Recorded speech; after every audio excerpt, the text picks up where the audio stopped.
যার উপরে ইসলাম নির্ভর করে, একজন মানুষের ঈমান নির্ভর করে। এক, আমি সাক্ষ্য দিচ্ছি বলে যে আল্লাহ ছাড়া কোনো মাবুদ নেই, মানে শিরক করা হবে না। মানে জন্ম দিবস, মৃত্যু দিবস, মা দিবস, বাপ দিবস, পায়খানা দিবস কোনোটাই গ্রহণ করা হবে না, সব বাতিল। আমি সাক্ষ্য দিচ্ছি আল্লাহ ছাড়া কোনো মাবুদ নেই, মানে শিরক বাতিল, চিরদিনের জন্য শিরক বিদায় নিয়েছে, কোনো জায়গাতে শিরক করা হবে না, সব বাতিল। আমি সাক্ষ্য দিচ্ছি আল্লাহ ছাড়া কোনো মাবুদ নেই। দুই, আমি সাক্ষ্য দিচ্ছি মোহাম্মদ আল্লাহর রাসূল, মানে বিদাত চিরদিনের জন্য বন্ধ, বিদাত করা যাবে না। যেটুকু ইবাদত করবেন সেটুকু আগে প্রমাণ হতে হবে রাসূল করেছেন কিনা। যদি না হয়, বিদাত করেন, খুব ইবাদত করলেন, রাসূলের জন্মদিবস এমন পালন করা করলেন, ট্রাকে উঠে সিগারেট মুখে দিয়ে দাড়ি চেঁচে, যদি প্রমাণ করতে না পারেন তো চাঁপাই নবগঞ্জের ভাষাতে আমও গেল, ছালাও গেল, কাঁদতে কাঁদতে দুই চোখও গেল। বিদআত করলে রাসূলকে অপমান করা হয়, শিরক করলে আল্লাহকে অপমান করা হয়। বিদআত করলে ইবাদত কবুল হয় না, শিরক করলে ইবাদত বাতিল হয়। দুইটা পাপের নিজস্ব ক্ষমতা আছে। আমি সাক্ষ্য দিচ্ছি আল্লাহ ছাড়া কোনো মাবুদ নাই, মানে আমি শিরক করব না। আমি সাক্ষ্য দিচ্ছি মোহাম্মদ আল্লাহর রাসূল, মানে আমি বিদআত করব না। যাহাই করিব তাহাই রাসূলের পদ্ধতিতে করিব। এক। দুই, ও একামি সলাত আদায় করতে হবে। তিন, ও ইতাই যাকাত, যাকাত দিতে হবে। চার, অসবে রমজান, রমজান মাসের সিয়াম পালন করতে হবে। পাঁচ, আল হজ মানিস্তাতে ইলাইহি সাবিলা, সম্ভব হলে হজ করতে হবে। পাঁচটা ফরজ বিধান, তার 2 নম্বর হচ্ছে সলাত, আর 1 নম্বর হচ্ছে সাক্ষী। সাক্ষী নেই যার, বিচার আচার নেই তার, সাক্ষী নেই যার, দাড়ি পাল্লা নেই তার, হিন্দুদের পাপ নেকি ওজন হবে না, কেন? তার সাক্ষী নেই, তার নেকি নেই। ইহুদিদের পাপ নেকি ওজন হবে না, কেন? তার সাক্ষী নেই, তার নেকি নেই। খ্রিস্টানের পাপ নেকি ওজন হবে না, কেন? তার সাক্ষী নেই। আমি সাক্ষ্য দিচ্ছি আল্লাহ ছাড়া কোনো মাবুদ নেই, আমি সাক্ষ্য দিচ্ছি মোহাম্মদ আল্লাহর রাসূল, এইটা না থাকার কারণে তাদের কোনো নেকি নেই, পাপ নেকি ওজন হবে না। শিয়াদের হবে না, কাদিয়ানীদের হবে না। যারা আকীদায় মার খেয়ে গেছে তাদের পাপ নেকি বিচারের মাঠে ওজন হবে না, ওরা গেছে। আর পাপ নেকি ওজন হওয়ার জন্য 2টা পাল্লা লাগে, নইলে ওজন হবে না। আপনাদের পাশে গাইবান্ধা আপনারা খুব ভালো বুঝেন, সকালবেলাতে বাং ঘাড়ে করে দিয়ে গেছে, তার 2টা আছে ডালি দিদিকে। তো এখন বিকেলবেলাতে বাচ্চা একটা ওর গেছে মাঠে, তো বাচ্চাটাকে নিয়ে আসবে, তখন কি করেছে, বাচ্চাটাকে একটা ডালিতে দিয়েছে আর একটা ডালিতে মাটি চাপালছে, দিয়ে কাঁধে করে নিয়ে আসছে, নাহলে সমতা থাকবে না। যে বোঝা যায় কোথায়? তো মানে পাপ নেকি যে ওজন হবে, আল্লাহ বলছেন তোর তো নেকি নাই, তো ওজন হবে কি দিয়ে? তো ওটা বাতিল। আল্লাহকে জাহান্নামে দিবে কিভাবে? তখন আল্লাহ বলছেন ফাইউ খাজবিন নাওয়াসি বলাক দাম, তার মুখের সামনে দিয়ে পা ধরে তাকে জাহান্নামে নিক্ষেপ করা হবে, ওজন নেই। ফালা নকিবুল্লাহুম ইয়াউমাল কিয়ামাতি ওয়াজনা, ওদের আমি পাপ নেকি ওজন করব না। শুনুন, সালাত ফরজ বিধান, যে কোনো মূল্যে মানতে হবে, মানতেই হবে।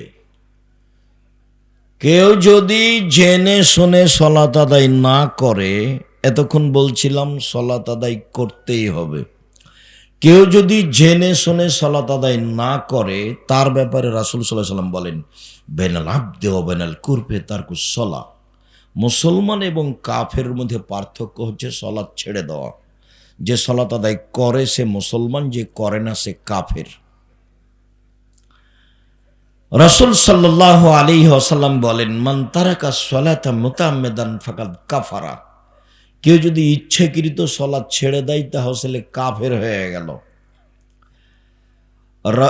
আসহাবু মুহাম্মাদিন সাল্লাল্লাহু আলাইহি সাল্লাম লা ইয়ারুনা তারকুহু কুফরুন গায়রা সলা। সাহাবীগণ সালাত ব্যতীত অন্য কোনো ফরজ বিধান ছেড়ে দিলে কাফের মনে করতেন না, মনে করতেন বড় পাপী। যাকাত ছেড়ে দিয়েছে, বড় পাপী, কখন দিবে দিবে দিবে দেখ। হজ যায় না কেন, টাকা আছে যায় না কেন, জমি আছে জায়গা আছে, জয়পুরের বাড়ি, অনেক শস্য আদি হয়, দেরি করছে কেন? তো পাপী, ও কাফের হয়নি। সাহাবীগণ যে কোনো বড় বিধান ছেড়ে দিলে কাফের মনে করতেন না।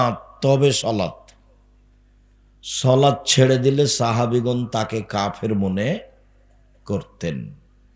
এই কারণেই ইমাম আহমদ ইবনে হাম্বল রাহিমাহুল্লাহ তাকে হত্যা করতে হবে বলে ঘোষণা দিয়েছেন। চলেন, সংক্ষিপ্ত বুঝলাম সালাত আদায় করতেই হবে, তারপরে বুঝলাম সালাত আদায় করে না যে সে কাফের, তারপরে বুঝি সালাত আদায় করে কিন্তু রাসূলের পদ্ধতিতে করে না, তখন কি হবে? চলেন দেখি। আল্লাহ তাআলা বলেন, ফাওয়াইলুল লিল মুসাল্লিন আল্লাযীনা হুম আন সালাতিহিম সাহুন। যারা অমনোযোগ সহকারে সালাত আদায় করে এমনিতে দাঁড়ায় যায় আসে, ভালোবাসা নেই, আর না হলে নিয়ম নেই, পদ্ধতি নেই, হোমসি খেলি করে, এরা ওয়াইল নামক জাহান্নামে যাবে নিশ্চিত। এরা জাহান্নামী, আল্লাহ বলছে। সালাত আদায় করেও জাহান্নামে যাবে।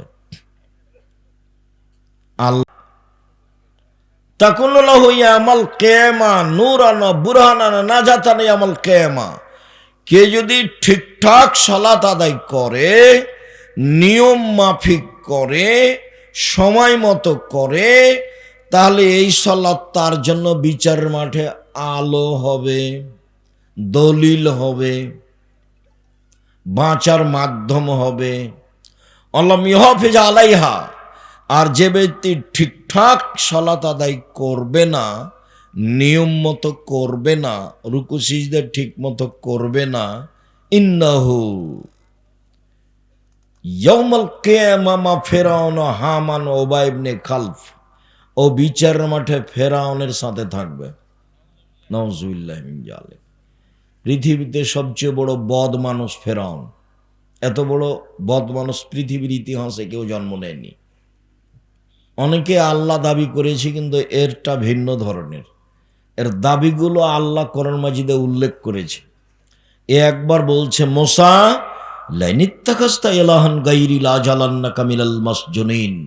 মুসা, তুমি আমাকে বাদ দিয়ে কাউকে যদি আল্লাহ বলে দাবি করো, তাহলে তোমাকে আমি জেলখানায় বন্দি করে দেব মুসা। একবার বলছে ফেরাউন, মুসা মা আলিমতু লাকুম মিন ইলাহিন গায়রি, আমি ব্যতীত তোমাদের কেউ আল্লাহ আছে এটা আমি জানি না। একদা ফেরাউন বলছে, আনা রব্বুকুমুল আলা, আমি হচ্ছে তোমাদের সবচেয়ে বড় প্রতিপালক, সবচেয়ে বড় আল্লাহ। এগুলো ফেরাউনের বক্তব্য। আমি যখন মিশরে ফেরাউনের লাশের পাশ দিয়ে ঘুরছিলাম, তখন বলছিলাম, তুমি কি সেই ফেরাউন যে বলছিল যে আমি আল্লাহ? আসলেই কি তুমি? আল্লাহ ভালো জানে। কতদিন সাগরে থাকলো, কে উঠালো, তারপরে এখানে নিয়ে আসলো, হতেও পারে। আল্লাহ বলেছেন, আলিয়াউমা নুনাজ্জিকা বিবাদানিকা লিতাকুনা লিমান খালফাকা আয়া। ফেরাউন, তোমার লাশটা আমি চিরদিনের জন্য রেখে দিলাম। কিয়ামত পর্যন্ত তোমার লাশ মাটিতে খাবে না, পানিতে খাবে না, কোনো জীবজন্তু খাবে না, পোকা খাবে না। কিয়ামত পর্যন্ত তার লাশ থেকে যাবে। এ কথা আল্লাহ তাআলা বলেন। তথা আল্লাহ বলেন, তাকে দেখে মানুষ নিদর্শন উপদেশ গ্রহণ করবে। আমি সালাত আদায় করলাম আর এরকম হলো অবস্থা, দুঃখিত। একজন সাহাবী মসজিদে ঢুকে 2 রাকাত সালাত আদায় করে আল্লাহ রাসূলকে বললেন, আসসালামু আলাইকুম। তখন আল্লাহ রসুল বললেন সাল্লে ফেন্না কালাম তু সল্লে, তুমি সলাত আদায় করো, তুমি করনি। লোকটি আবার সলাত আদায় করলো, আল্লাহ রসুলকে সালাম দিল। আল্লাহ রসুল বললেন সাল্লে, তুমি সলাত আদায় করো, তুমি করনি। লোকটি আবার সলাত আদায় করলো, আল্লাহ রসুলকে সালাম দিল। আল্লাহ রসুল বললেন তুমি সলাত আদায় করো, তুমি করনি। তখন লোকটি বলছে আল্লিমনি কাইফা উসাল্লি, এর চেয়ে ভালো করে সলাত আদায় করতে পারবো না, কিভাবে করতে হবে বলে দেন। আর রুকু সিজদাই ভুল ছিল। তো রাসূল, হাদিস বুখারী মুসলিম, রাসূল সাল্লাল্লাহু আলাইহি সাল্লাম তাকে যদি বলতেন হ্যাঁ তুমি সলাত আদায় করেছো, তবে খুব একটা ভালো হয়নি, তাহলে না হয় একটা হতো। একইবারই যে না করে দিলেন, বলছেন তুমি সলাত আদায় করো, তুমি করনি, তিনবার সববারই না করলেন। একবার যদি একটু বলতেন যে খুব একটা ভালো হয়নি, একটু ভালো করে করো না, এরকম বললেন না, সব না। হুযায়ফা রাদিয়াল্লাহু তাআলা আনহু একটা লোককে সালাত আদায় করতে দেখলেন, তার রুকু সিজদা ঠিক ছিল না। তো সালাম ফেরার পরে বলছে এই শোনো, তোমার সালাত হয়নি, তুমি যদি এখন মারা যাও তাহলে ইসলামের নিয়ম নীতির উপরে তোমার মরণ হবে না, রাসূলের পদ্ধতির উপরে তোমার মরণ হবে না, মানে তুমি জাহান্নামে গেছো। একদিন আল্লাহ রসুল বলছেন আসওয়াউ সারিক, সবচেয়ে বদ চোর, সবচেয়ে খারাপ চোর, গরু চুরিও চোর, তবে সবচেয়ে খারাপ চোর নয়, হাত কাটা যাবে। টাকা চুরিও চোর, তবে সবচেয়ে খারাপ চোর নয়, হাত কাটা যাবে। সবচেয়ে খারাপ চোর হলো মাইয়াসরিকু মিন সলাতিহি, যে সলাত চুরি করে। তো সাহাবীগণ বলছেন কাইফা ইয়াসরিকু মিন সলাতিহি, মানুষ আবার সলাত চুরি করতে পারে? আল্লাহ রসুল, সলাত কিভাবে চুরি করতে পারে, এইটা কেমন হলো? তখন আল্লাহ রসুল বললেন মাল্লাম ইউতিম রুকুআহু ওয়ালা সুজুদাহা, যে ব্যক্তি রুকু সিজদা ঠিক মতো আদায় করলো না, সেই হলো সলাত চোর। তাহলে সব গিয়ে দাঁড়াচ্ছে সলাতের উপরে। সম্মানিত দিনী ভাই বোন, সলাত এমন একটি ইবাদত যার উপরে নির্ভর করে অন্যান্য ইবাদত। আবু হুরায়রা রাদিয়াল্লাহু তাআলা আনহু বলেন রাসূল সাল্লাল্লাহু আলাইহি সাল্লাম বলেছেন আউয়ালু ইসালি ইয়াউমাল কিয়ামা, আউয়ালু বিআবদ ইসাল আবদ ইয়াউমাল কিয়ামা সালাত। বিচারের মাঠে মানুষকে প্রথমে জিজ্ঞাসা করা হবে সালাত সম্পর্কে। ফাইন সালাহাত সালাহুল্লাহু সাইরা আমালিহি, যদি তার সালাত টিকে যায় সব ইবাদত টিকে যাবে, যদি সালাত না টিকে ফাইন ফাসাদাত ফাসাদাল্লাহু সাইরা আমালিহি, তাহলে সব আমল বাতিল বলে গণ্য হবে। হজ, যাকাত, দান খায়রাত, সিয়াম, তাসবিহ তাহলিল, কোরআন তেলাওয়াত সব বাতিল। আনাস রাদিয়াল্লাহু তাআলা আনহু বলেন রাসূল সাল্লাল্লাহু আলাইহি সাল্লাম বলেছেন as-সালাতু সালাসাতু আফলাসিন, সালাত তিন ভাগে বিভক্ত। আত-তুহুরু সুলুসুন, রুকু ওযু হলো তিন ভাগের এক ভাগ। ও রুকু সুলুসুন, রুকু হলো তিন ভাগের এক ভাগ। ও সুজুদ সুলুসুন, সিজদা হলো তিন ভাগের এক ভাগ। ফামান আদাহা বিহাক্কিহা, যে ব্যক্তি এইগুলো সব ঠিকঠাক করে আদায় করলো, ওযু রুকু সিজদা, তাহলে কবিলাত সলাতহু, তার সলাত কবুল করা হবে। কবুলে সায়রা আলাইহি, সব আমল কবুল করা হবে। ওয়াইন রুদ্দাত আলাইহি সলাতহু, যদি সলাত তার উপরে প্রত্যাখ্যান করা হয়, যা তোমার সলাত হয়নি, রুদ্দা আলাইহি সায়রা আলাইহি, তাহলে সব আমল বাতিল বলে গণ্য হবে। এ কথা মুহাম্মদ সাল্লাল্লাহু আলাইহি সাল্লাম বলেন। ধীরস্থির রুজু ও ধীরস্থির রুকু, ধীরস্থির সিজদা, বাস। সুন্দর অজু, তাড়াহুড়া করে অজু করবেন না, সুন্দর অজু। আল্লাহ রাসূল একথা বলছেন, শোনো আমি কি বলে দেব তোমাদের একটা কাজের কথা, যাতে পাপ মিটে যায়, মান বেড়ে যায়। একটা আমলের কথা বলবো যাতে পাপ মিটে যায়, মান বেড়ে যায়। হ্যাঁ, খুব তো ভালো কথা, বলেন বলেন, কি সেটা? পাপ মিটে যাবে, মান বেড়ে যাবে। তখন আল্লাহ রাসূল বলছেন, শোনো, এক, সুন্দর করে ওযু করলে পাপ মিটে যাবে, মান বেড়ে যাবে। দুই, পায়ে হেঁটে মসজিদে গেলে পাপ মিটে যাবে, মান বেড়ে যাবে। তিন, সলাতের পরে সলাতের অপেক্ষা করলে এক সালাত আদায় করেছি, আবার কখন যাব মসজিদে তার অপেক্ষায় থাকলে পাপ মিটে যাবে, মান বেড়ে যাবে। একদা আল্লাহ তাআলা আমাদের নবীকে বলছেন, মোহাম্মদ হাল তাদরি ফিমা ইয়াকতাসিমুল মালাউল আলা, মোহাম্মদ আপনি বলতে পারেন ওপরে কি নিয়ে হইচই হচ্ছে? আমাদের নবীকে আল্লাহ তাআলা মোহাম্মদ বলে ডাকতেন, জিবরাইল আমাদের নবীকে মোহাম্মদ বলে ডাকতেন, আর সাহাবিগণ আমাদের নবীকে বলতেন আল্লাহ রাসূল বলেছেন। আল্লাহ রাসূল আপনি এটা করবেন, আল্লাহ রাসূল দিয়েছেন, আল্লাহ রাসূল গেছেন, আল্লাহ রাসূল খেয়েছেন। সাহাবিগণ বলতেন আল্লাহ রাসূল দিয়েছেন, আল্লাহ রাসূল করেছেন।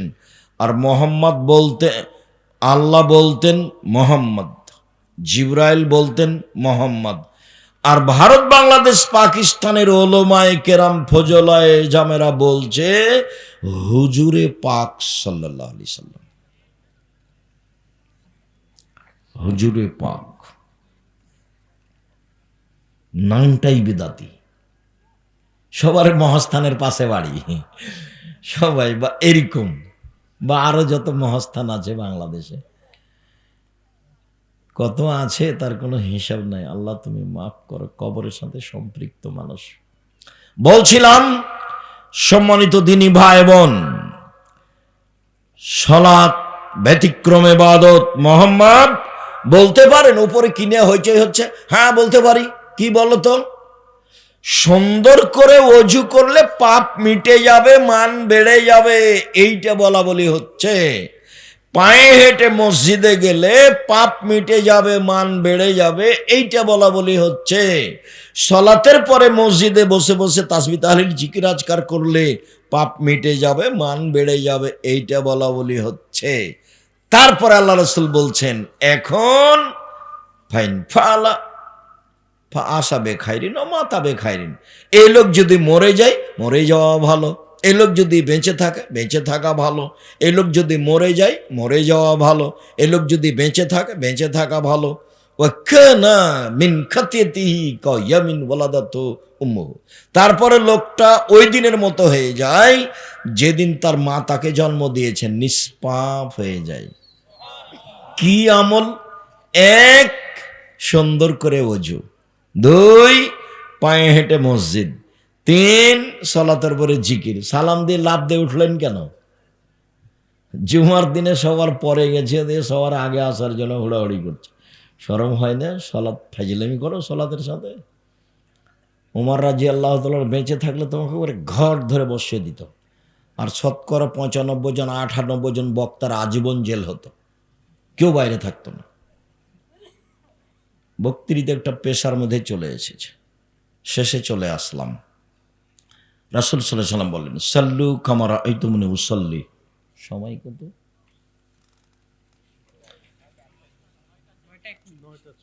সাল্লু কামা রাআইতুমুনি উসাল্লি। পৃথিবীর মানুষ সালাত আদায় করো যেভাবে আমাকে সালাত আদায় করতে দেখছো, এটা আদেশ, বুখারী মুসলিম। পৃথিবীর মানুষ তোমরা সালাত আদায় করো যেভাবে আমাকে সালাত আদায় করতে দেখছো। নারী পুরুষ একই হুকুম, সরিষা সমপরিমাণ কমবেশ নয়, নারী পুরুষ একই হুকুম। এতটুক পার্থক্য যে নারী যদি ইমাম হতে চায় তাহলে সামনে যেতে হবে না, কাতারেই দাঁড়াবে। এতটুক পার্থক্য যে নারী যদি ইমাম হয় মহিলা, আর যদি ভুল হয় তাহলে পিছনে সাথে যারা আছে কাতারে, ওরা এ ডান হাতকে বাম হাতের পিঠের উপরে মেরে আঘাত করবে, তখন ইমাম বুঝবে যে আমার ভুল হয়েছে। আর পুরুষ ইমাম হলে কি বলতে হবে? সুবহানাল্লাহ। এইটুকু পার্থক্য ছাড়া পুরুষ নারীর সালাতের মধ্যে সরিষা সমপরিমাণ পার্থক্য নেই। সাল্লু কামা রাআইতুমুনি উসাল্লি। পৃথিবীর মানুষ যেভাবে আমাকে সালাত আদায় করতে দেখছো সেভাবে করো। আব্দুর রাজ্জাক সাহেব, নবীকে এখন বেঁচে আছেন যে কাবা ঘরে গিয়ে দেখে আসবো? কথাও তো ঠিকই। তো আল্লাহ রাসূল বলছেন যে আমি চলে গেলাম, তারাকতু ফিকুম আমরান, দুটা জিনিস আমি রেখে গেলাম, দেখে দেখে ঠিক করো। এক কোরআন মাজিদ, 2 হাদিস, প্রায় 3 লক্ষ জাল হাদিস আছে। কোনটা দেখবেন? আমার বাসায় আছে 10,000। কতটি? 10,000। কথা তো ঠিকই, তাহলে এখন কি পরামর্শ দিতে পারি? একটা পরামর্শ দিই, বুখারী আর মুসলিম, বাংলা বুখারী দেখে সালাত ঠিক করেন, আর বাংলা মুসলিম। ব্র্যাকেট দেখবেন না, ব্র্যাকেট দেখবেন, ওই নাম্বার দেখবেন না, হাসিয়া 2-3 নিচে আছে লিখে, ওগুলো দেখবেন না। অনুবাদ দেখে ঠিক করবেন। কোন কিতাব? বুখারী মুসলিম। আব্দুর রাহিক সাহেব, আর কিছু? হ্যাঁ, আর একটা বলা যায়, রিয়াজুস সলেহিন। প্রায় সব হাদিস ঠিক। রিয়াজুস সলেহিন নাম শোনেননি আপনারা? এইটা আমার পরামর্শ থাকলো, 2 নম্বর, রিয়াজুস সলেহিন থেকে ঠিক করেন। আরেকটা পরামর্শ, এটা 3 নাম্বার, নিতে পারেন। আমরা যারা কিছু বই পুস্তক লিখেছি, আমিরে জামাত ডক্টর আসাদুল্লাহ আল গালেব লিখেছেন, আরও অনেকে লিখেছেন। আমিও ভাঙাচুরা করে, ছেঁচড়া মেছড়া করে, কোনো রকম করে চাঁপাইনবাবগঞ্জের ভাষাতে আপনি যেন পড়লেই বুঝতে পারেন, একটুকু যেন অস্পষ্ট না থাকে, তাই একবারে হাতে নাতে, কি ওকে বলে, খড়ি, হাতে খড়ি দিয়ে অক্ষরে অক্ষরে হুবাহু রাসূলের হাদিস দিয়ে সালাতটা বাস্তবায়ন করেছি। তার নাম রাসূল সাল্লাল্লাহু আলাইহি সাল্লামের সালাত বনাম প্রচলিত সালাত। এটা আমার পরামর্শ। 1 নম্বরে কি দেখতে বললাম?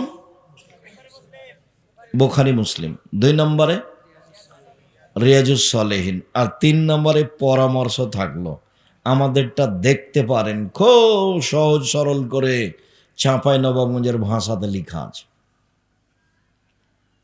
একবারে হাতে নাতে সুন্দর করে, বুঝতে একটুকু অসুবিধা হবে না, কঠিন মনে হবে না।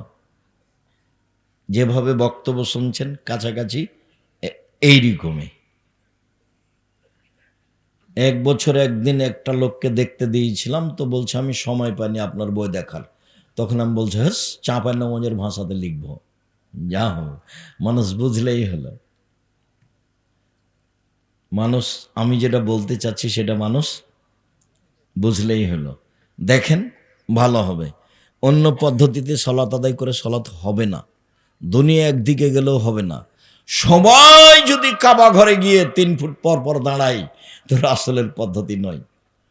3 ফুট পর পর দাঁড়ালে আল্লাহ রাসূলকে আবার দুনিয়াতে আসতে হবে, এসে বলতে হবে, পৃথিবীর মানুষ, করোনা টরোনা যাই হোক, এখন তোমরা 3 ফুট পর পর দাঁড়াতে পারো। আর যেহেতু কিয়ামত পর্যন্ত তিনি আর কোনোদিন আসবেন না, কাজে এটা হবে না। আল্লাহু আকবার, সালাতে দাঁড়ানোর সময় এরকম করবেন না, আল্লাহু আকবার, এটা বাতিল। আল্লাহু আকবার, এটা করবেন না, এটাও বাতিল। আল্লাহু আকবার, এটা করবেন না, এটাও বাতিল। কি করতে হবে? কাঁধ সামনাসামনি, আল্লাহু আকবার। আর একটু, অনেক হাদিস, কানের লতি সামনাসামনি, একটু উঁচু করেন, 2-3 ইঞ্চি, আল্লাহু আকবার। তাহলে বাতিল হলো আল্লাহু আকবার, বাতিল হলো আল্লাহু আকবার, বাতিল হলো আল্লাহু আকবার। এটা একটা চলবে না, সব কাঁধ সামনাসামনি, কাঁধের লতি সামনাসামনি। কত হাদিস নিবেন? আল্লাহ আকবার বলার পূর্বে পেশাব পায়খানার কাজ থাকলে সেরে আসবেন, সুন্দর করে ওযু নেবেন। পেশাব পায়খানায় বসার সময়তে বলবেন, বিসমিল্লাহ আল্লাহুম্মা ইন্নী আউযু বিকা মিনাল খুবুসি ওয়াল খাবায়েস। তাহলে শয়তান লজ্জায় স্থান দেখতেও পাবে না, ক্ষতি করা তো বহু দূরের কথা। উঠার সময় বলবেন গোফরানাকা। পাকা টয়লেটে ঢোকার সময় বলবেন না, ঢোকে কোনো তাসবিহ তাহলিল জিকির আজকার করতে পারেন, কোনো সমস্যা নেই। যখন পেশাব পায়খানার জন্য বসতে যাচ্ছেন, তখন বলবেন বিসমিল্লাহ আল্লাহুম্মা ইন্নী আউযু বিকা মিনাল খুবুসি ওয়াল খাবায়েস।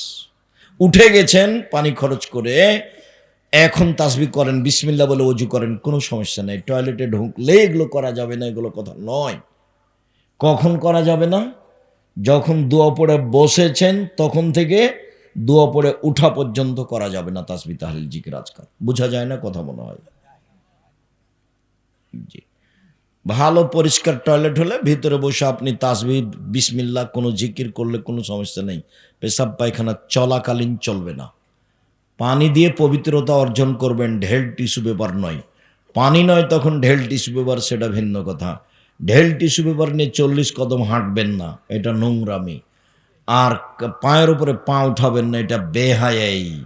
খক খক করে কাশবেন না, এটা আর একটা বেহায়াই। অতই যদি পবিত্র হওয়া লাগে আপনাকে, তো আপনার বউ কেন একদিনও হয় না? শুধু একাই জান্নাতে যেতে চান? আপনার বউ ঢেল নিয়ে 40 কদম হাঁটুক, পায়ের উপরে পা উঠাক, তখন আর একজন বলবে ও আব্দুর রাহিক সাহেব এটা যে দেখতে কেমন কেমন লাগবে। তা আপনি যখন ঢেল নিয়ে হাঁটেন তখন মহিলার চোখে যদি পড়ে তো তাকেও কেমন কেমন লাগে। এই জন্য এই নোংরামি শরীয়তে বাতিল, এসব বেহাই বাতিল। আল্লাহ আকবার। ডান হাতের কবজি বাম হাতের কবজির ওপরে সহি হাদিস, বাহুর উপরে বাহু সহি হাদিস, বুকের উপরে রাখবেন 5টা সহি হাদিস, নাভির নিচে রাখেন 3টে জয়ীফ হাদিস। এরপরে সানা পড়েন, গুরুত্বপূর্ণ সানাটা পড়বেন। আল্লাহুম্মা বাঈদ বাইনি ওয়া বাইনা খাতায়ায়া কামা বা'আদতা বাইনাল মাশরিকি ওয়াল মাগরিব। আল্লাহুম্মা নাক্কিনি মিনাল খাতায়া কামা ইয়ানক্কা সাবুল আবিজু মিনাদ দানাস। আল্লাহুম্মা আগসিল খাতায়ায়া বিল মাই ওয়াস সালজি ওয়াল বারাদ। হে আল্লাহ, তুমি আমার পাপকে আমার থেকে দূরে করে দাও, পূর্ব থেকে পশ্চিম যত দূরে। আল্লাহ, তুমি আমার পাপকে ধুয়ে দাও যেভাবে সাদা কাপড়কে ময়লা থেকে ধুয়ে পরিষ্কার করা হয়। আল্লাহ, তুমি আমার পাপকে বরফ তুষার স্বচ্ছ পানি দিয়ে ধুয়ে পরিষ্কার করে দাও। আউযু বিল্লাহি মিনাশ শাইতানির রাজিম। মারদুদ বিতাড়িত শয়তান থেকে বাঁচতে চাচ্ছি। বিসমিল্লাহির রহমানির রহিম। পরম দাতা দয়ালুর নামে আরম্ভ করলাম। আলহামদুলিল্লাহি রাব্বিল আলামিন। বিশ্বজগতের প্রতিপালকের প্রশংসা। আর রহমানির রহিম, তিনি হচ্ছেন পরম দাতা দয়ালু। মালিক ইয়াউমিদ্দিন, তিনি হচ্ছেন বিচার দিনের মালিক। ইয়াকা না'বুদু, একমাত্র তোমার ইবাদত করি। ওয়া ইয়াকা নাস্তাইন, একমাত্র তোমার সাহায্য, তোমার কাছে সাহায্য চাই। তুমি আমার একটা কথা শোনো। অনেক প্রশংসা করলাম তোমার, তুমি আমার একটা কথা শোনো। ইহদিনাস সিরাতাল মুস্তাকিম, তুমি আমাকে সোজা পথ দেখাও। সিরাতাল্লাযিনা আনআমতা আলাইহিম, ওদের পথ দেখাবা যাদের ভালোবেসেছো, যাত্রার পথ দেখাবা না। ওদের পথ দেখাবা যাদের ভালোবেসেছো। গায়রিল মাগযুবি আলাইহিম ওয়ালাদ-দাল্লিন, যারা অভিশপ্ত ওদের পথ দেখাবে না, যারা ভ্রান্ত ওদের পথ দেখাবে না। লম্বা সময় ধরে যে দোয়া করলাম আমিন, সেটা কবুল করো। একটা সূরাতে আছে আমিন, আর কোথাও নেই। খুব ব্যাপক অর্থপূর্ণ দোয়া হলো সূরা ফাতিহা। এই জন্য ইমাম বুখারী বলছেন সূরা ফাতিহা একাই থাকলেও পড়তে হবে, মুক্তাদি হলেও পড়তে হবে, ইমাম হলেও পড়তে হবে, সরব হলেও পড়তে হবে, নীরব হলেও পড়তে হবে, সালাত আদায় করলে পড়তেই হবে। এটা ব্যতিক্রম দোয়া। আর আল্লাহর কাছে কিছু চাইলে প্রশংসা করা লাগে। আল্লাহ এরকম হুট করে কথা সহ্য করেন না। মানুষের কাছে যদি আপনি 10,000 টাকা নিতে চান, তো আসসালামু আলাইকুম ভাইজান, আপনি খুব ভালো মানুষ, সবাইকে টাকা দেন, আমিও খুব বেকায়দায় পড়েছি, আমাকে ফিরিয়ে দিয়েন না, 10,000 টাকা দেন, আমার ছেলের হাতটা ভেঙে গেছে। তো এখন ভাববে তুই এখন সকালবেলায় চলে এসেছিস রে, কি আর করি, আচ্ছা বিকালে আয়, যা বিকালে আয়। মানে খেপে যাবে না। আর যদি গিয়ে বলেন আমার ছেলের হাত ভেঙে গেছে, 10,000 টাকা দেন, কে তুই রে, তোর জন্য টাকা বানায় নাকি, টাকসাল আছে, এরকম হবে। মানে প্রশংসা হলে নরম হয়। তা আল্লাহ সবচেয়ে প্রশংসা প্রিয়, খালি প্রশংসা করেন, খুশি, আলহামদুলিল্লাহ খুব খুশি, সুবহানাল্লাহ খুব খুশি, আলহামদুলিল্লাহ খুব খুশি। একবারে খুশিতে আপনি যা চাইবেন তাই দিয়ে দিবে। বলছে ফাতেমা হাতে ব্যথা, চাকি টানতে আটা করা যায় না, ফাতেমা তাসবিহ কর, তাসবিহ করো, সুবহানাল্লাহ আলহামদুলিল্লাহ আল্লাহু আকবার করো। আরে কাজ একটা আর বলছেন আর একটা। বুঝতে পারেননি ভাইজান? দাবি বাপের কাছে একটা, আর বাপ বলছে আর একটা। হলো এটা? হ্যাঁ তাসবিহ করো, সব হয়ে যাবে। মূসা বললেন যে, আল্লাহ বলছেন এই মূসা ফেরাউনের কাছে যেতে হবে। আমার মুখে সমস্যা, আমি ভালো করে কথা বলতে পারি না, আমি যেতে পারবো না। তো বলছে এই দোয়া পড়ো, রব্বি ইশরাহ লি সাদরি ওয়া ইয়াসসির লি আমরি ওয়াহলুল উকদাতাম মিন লিসানি ইয়াফকাহু কাওলি, ঠিক করে দিচ্ছি। তবু আমি যেতে পারবো না। ফেরাউনের পক্ষ থেকে আমার উপর একটা অভিযোগ আছে, আমি এক থাপ্পড়ে মানুষ মেরেছি, ও আমাকে মেরে দেবে। বলে সেটা আমি দেখব, হ্যাঁ আমি তোমার সাথে আছি, সেটা আমি দেখব। বলছে আমার একাই যেতে সাহস হয় না, আমার ভাইকে সাথে দিতে হবে। তো দিয়েছে, গেছে। গিয়ে প্রথমেই স্বাধীনতা, এই জন্য আব্দুল্লাহর বক্তব্যে দেখবেন আগে স্বাধীনতা লাগবে, ন্যায় পরায়ণ হতে হবে, সত্যবাদী হতে হবে নেতা হলে। দেখানোর বক্তব্য স্বাধীনতা। গিয়েই বলছেন বনী ইসরায়েলকে ছেড়ে দেন, ওকে গোলাম হিসেবে রেখেছেন কেন? তখন ফেরা বলছে কে রে তুই রে, তোকে আমি আমার বাসায় বহুদিন শিশুকালে লালন পালন করিনি? এক। দুই, তুমি বহু বছর আমার মাঝে থাকনি? তিন, তুমি যা করেছ তা করেছ, তুমি তো এক থাপ্পড়ে মানুষ মেরেছ, তুমি বড় অকৃতজ্ঞ। তখন মূসা বলছেন জি, আমি এক থাপ্পড়ে মানুষ মেরেছি, তখন আমি ভুল পথে ছিলাম, আপনার ভয়ে আমি দেশ ছেড়েছি, আমার প্রতিপালক আমার প্রতি দয়া করেছেন, আমাকে জ্ঞানে গুণে পূর্ণ করেছেন, আমাকে নবী করেছেন, তুমি আমার প্রতি অনুগ্রহ করেছ, বাল্যকালে লালন পালন করেছ, লালন পালন করে তুমি খোটা দিয়েছ, তুমি বড় অকৃতজ্ঞ স্বৈরাচার, সীমা লঙ্ঘন করেছ। মুখের উপরে বললেন মূসা। তখনই ফেরাউন গরম হয়ে গেল, একটার পর একটা পদক্ষেপ নিল।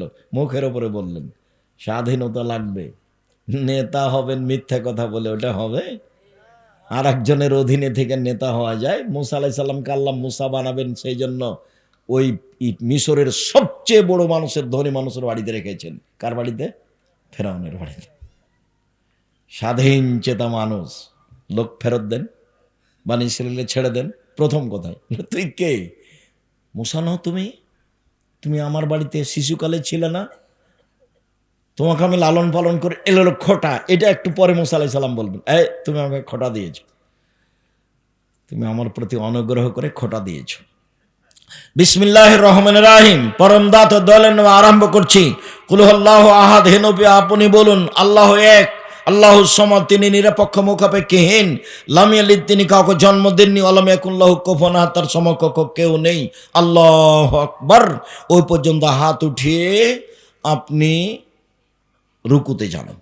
রুকুতে যাওয়ার পূর্বে কয়েকটা কথা, হাত দুটি রডের মতো সোজা থাকবে, আঙ্গুলগুলো খোলা খোলা থাকবে, হাঁটু চেপে ধরে থাকবেন, মাথা উঁচুও হবে না নিচুও হবে না, একবারে সোজা হয়ে থাকবে পিঠের লম্বা হাতটা, হাত রডের মতো সোজা হয়ে থাকবে, হাত, মাথা উঁচুও হবে না নিচুও হবে না। বলেন সুবহান কুদ্দুসুন রব্বুল মালাইকাত রূহ, যতবার পারেন বলেন। সুবহান রব্বিল আযীম, যতবার পারেন বলেন। সুবহানাজিল জাবরুতি ওয়াল মালাকুতি ওয়াল কিবরিয়া ওয়াল আজমাত, যতবার পড়েন বলেন। সুবহানাকা আল্লাহুম্মা রাব্বানা ওয়া বিহামদিকা আল্লাহুম্মা গফিরলি, যতবার পড়েন। 3 বার 5 বার 10 বার একটাও ঠিক নয়, যা পারেন পারেন, এ না হলে একবার করে চলে যান, যে যত পারে। এক সাহাবী বলছেন আল্লাহ রাসূল রুকুতে ছিলেন সূরা বাকারা পড়ার সমান। নেন তাহলে রাসূল সাল্লাল্লাহু আলাইহি ওয়াসাল্লাম কত লম্বা সময় রুকুতে ছিলেন। এবার উঠেন সামি আল্লাহু লিমান হামিদা, ওই পর্যন্ত হাত উঠিয়ে হাতটা একবারে সোজা ছেড়ে দেবেন, একবারে আর বুকে মাপবেন না, সোজা ছেড়ে দিয়ে বলবেন সামি আল্লাহু লিমান হামিদা রব্বানা লাকাল হামদ হামদান কাসিরান তাইয়িবান মুবারাকান ফি। আল্লাহ ওই লোকের প্রশংসা শুনলো যে তার প্রশংসা করলো, খুব তার প্রশংসা, মঙ্গলময় তার প্রশংসা, বরকতময় তার প্রশংসা, মিলা সামাতে আকাশ পরিমাণ প্রশংসা, মিলা লার্জ জমিন পরিমাণ প্রশংসা, মিলা মা বাইনাহুমা আকাশ জমিনের মধ্যে যে ফাঁকা রয়েছে সেই পরিমাণ প্রশংসা, মিলা মা শাইতা মিন শাইইন বাদ, কত যে তুমি চাও, যত চাও তত তোমার প্রশংসা। কত আর বলি, আরও অনেক দোয়া আছে, দাঁড়িয়ে দাঁড়িয়ে বলবেন। তারপরে সিজদায়, সিজদায় যাওয়ার পূর্বে আপনার সাথে জরুরি কয়েকটি কথা। রাসূল সাল্লাল্লাহু আলাইহি সাল্লাম বলেন আমাকে 7 হাড়ের উপরে সিজদা করতে বলা হয়েছে, নাক কপাল এক, কোনটা আগে কোনটা পিছে এটা কথা নয়, মাটিতে লেগে থাকবে দুটাই। নাক কপাল এক, 2 হাত 3, 2 হাঁটু 5, 2 পায়ের বৃদ্ধাঙ্গুল 7, এই যে 7। সিজদায় গিয়ে 5 উল্কাবেন না, নাহলে হয়ে যাবে 6, সাবধান। তারপরে বললেন আমাকে চুল জড়িয়ে নিতে নিষেধ করা হয়েছে আর কাপড় জড়িয়ে নিতে নিষেধ করা হয়েছে। সলাত সরাই কাপড় খুলে দিবেন হাত, আর প্যান্ট উপরের দিকে জড়াবেন, নিচের দিকে হারাম, কাবিরা গুনাহ। 3 শ্রেণীর মানুষের সাথে আল্লাহ কথাই বলবেন না। যা তাহাজ্জুদ তুলে রাখো, কথাই নাই। এক, টাকনুর নিচে প্যান্ট পায়জামা লুঙ্গি পরে যে, তার সাথে কথা নয়। 2, মিথ্যা কথায় দায়িত্ব পালন করে যে, ধোঁকাবাজ, মিথ্যাবাদী যে, মিথ্যা কথায় দায়িত্ব পালন করে যে, হেড মৌলানা, headmaster, principal, vice chancellor, chairman, member, MP, মন্ত্রী, এডিসি, ডিসি, যারা যেখানে দায়িত্ব পালন করছে মিথ্যা কথা বলে, প্রতি মাসে যদি উমরা করে তবু আল্লাহ তার সাথে কথা বলবেন না। যা কথাই নাই। হাদিস বুখারী মুসলিম। 3, বেশি বয়সে জেনা করে যে, ওর সাথে কথা নাই, আল্লাহ কথাই বলবেন না, যাও এখান থেকে। তার মধ্যে পায়জামা প্যান্ট টাকনুর নিচে পরা, উপরে জড়াবেন, নিচে নয়। কথা বুঝতে পারেননি? হাত জড়াবেন না। তারপর আমাকে চুল জড়িয়ে নিতে নিষেধ করা হয়েছে। মহিলারা খোপা খুলে দিবে, বেনি গাঁথা থাকলে খুলে রাখতে পারে, খোপা খুলে রাখতে হবে। সবাকে সিজদা দিতে হবে। মহিলারা সিজদা হবে তখন খোপা খুলে সলাত আদায় করবে। বেনি গাঁথা থাকলে থাক, নাহলে খোপা খুলে দিয়ে সলাত আদায় করবে। 2 হাতকে 2 কানের পাশে রাখবে, কোনোয় উঁচু করে রাখবে, যেন ছাগলের বাচ্চা পার হতে পারে। একাধিক সহিহ হাদিস, মহিলা পুরুষ একই হুকুম। মহিলা পুরুষ একই হুকুম, 19-20 কোনো হুকুম নেই। মহিলারও পেটের নিচ দিয়ে ছাগলের বাচ্চা পার হতে পারে। ওই বুবুর কথা বাতিল, বুবুর কথা এখানে চলবে না। কোনো দল সংগঠন নাই এখানে। জামিয়া সালাফে, যেমন জামিয়া সালাফে দেশের সবচেয়ে বড় প্রতিষ্ঠান, সবচেয়ে বড় জামিয়া সালার রূপগঞ্জ, যেটা সেটা 100 বিঘা জমির উপরে, যেটা ডাঙ্গিপাড়া সেটা 50 বিঘা জমির উপরে ছেলেরটা, যেটা মেয়েদের হচ্ছে সেটা 70 বিঘা জমির উপরে, যেটা দিনাজপুরে সেটা 20 বিঘা জমির উপরে, চট্টগ্রামে প্রায় সব জেলাতে এরকম জমি দেখা যায়। 5000 ছেলে মেয়ে পড়াশোনা করত, 25-এ 26-এ বেশি হয়েছে। 300 জন শিক্ষক শিক্ষিকা আছেন। দেশের সবচেয়ে বড় প্রতিষ্ঠান জামিয়া সালাফিয়া, শিরক মুক্ত প্রতিষ্ঠান জামিয়া সালাফিয়া, বিদাত মুক্ত প্রতিষ্ঠান জামিয়া সালাফিয়া, দল মুক্ত প্রতিষ্ঠান জামিয়া সালাফিয়া, সংগঠন মুক্ত প্রতিষ্ঠান জামিয়া সালাফিয়া, হিংসা মুক্ত প্রতিষ্ঠান জামিয়া সালাফিয়া। কেউ কারো বিরুদ্ধে মুখ খুলতে পারবে না। অফিসে প্রায় 60, 70, 80 জন শিক্ষক বসে আছেন, কেউ কারো ব্যাপারে মুখ খুলতে পারবে না, মুখ খোলা নিষেধ। কেউ কারো পক্ষে কথা বলতে পারবে না। দলাদলি সংগঠন, এটা আগে বিদায় করে দিয়ে দরজায় ঢুকতে হবে, গেটে। ওর নাম জামিয়া সালাফে। খুব সাবধান, কোনো কথা নেই, কারো কথা নেই। মাথাকে একবারে খালি রেখে সালাত আদায় করবেন, খালি উজ্জেহেন। কারো প্রতি ভালোবাসা নেই, মাত্র ভালোবাসা আল্লাহ এবং আল্লাহ রাসূল। কে? আল্লাহ এবং আল্লাহ রাসূল। আব্দুর রাজ্জাক সাহেবকে খুব ভালোবাসে। আরে দেখি বাম হাতে পানি খাচ্ছে, ইন্না লিল্লাহি ওয়া ইন্না ইলাইহি রাজিউন।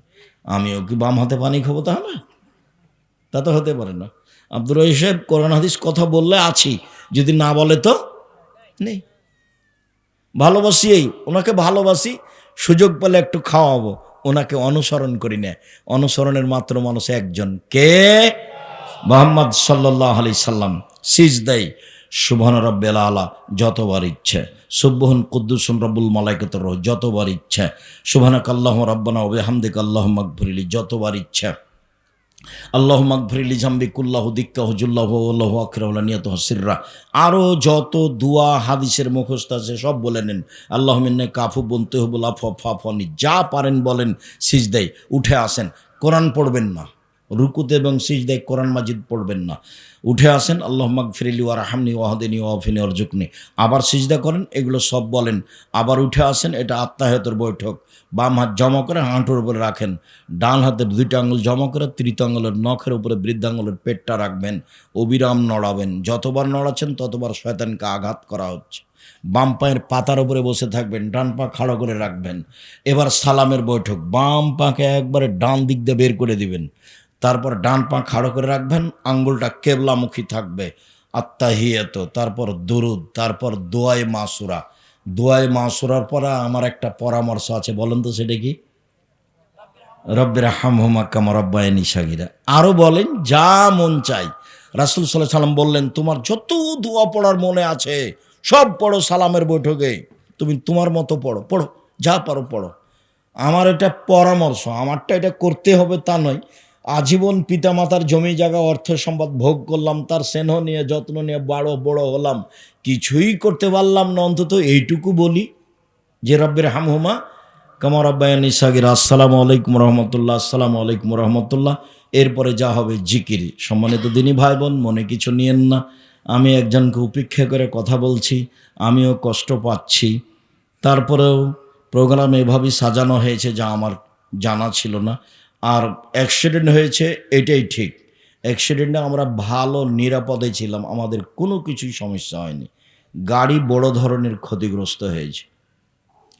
আল্লাহ আমাদের যারা মারা গেছে তুমি তাদের কবরের শাস্তি মাফ করো, আমরা যারা অসুস্থ তুমি তাদের আরো